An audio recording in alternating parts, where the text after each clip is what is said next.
Bank نے 1% کمی کے بعد پالیسی ریٹ 11% پر لانے کا اعلان کیا ہے۔ تفصیل محمد زبیر کی اس رپورٹ میں۔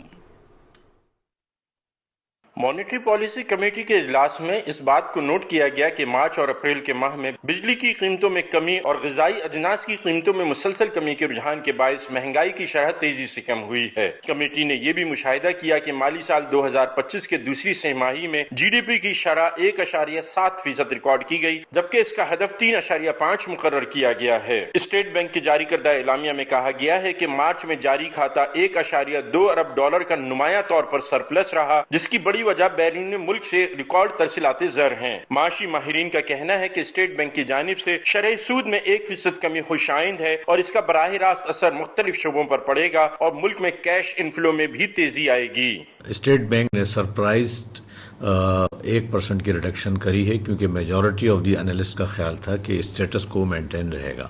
اس کا معیشت پہ اور خاص طور پہ اسٹاک مارکیٹ پہ بڑا پازیٹیو اثر ہوگا۔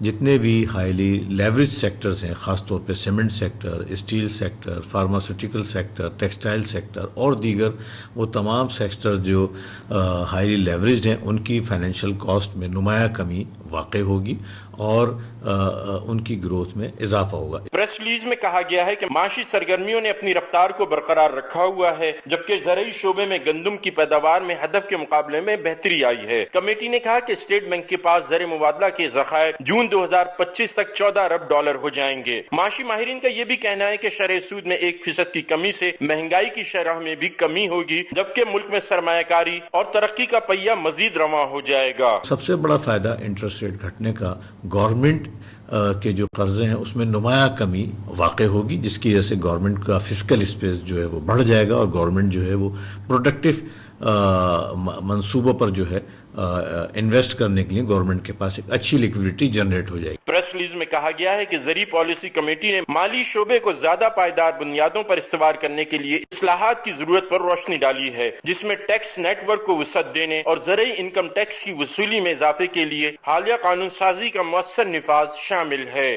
محمد زبیر الدین، پاکستان ٹیلی ویژن نیوز، کراچی۔ ناظرین، وزیر اعظم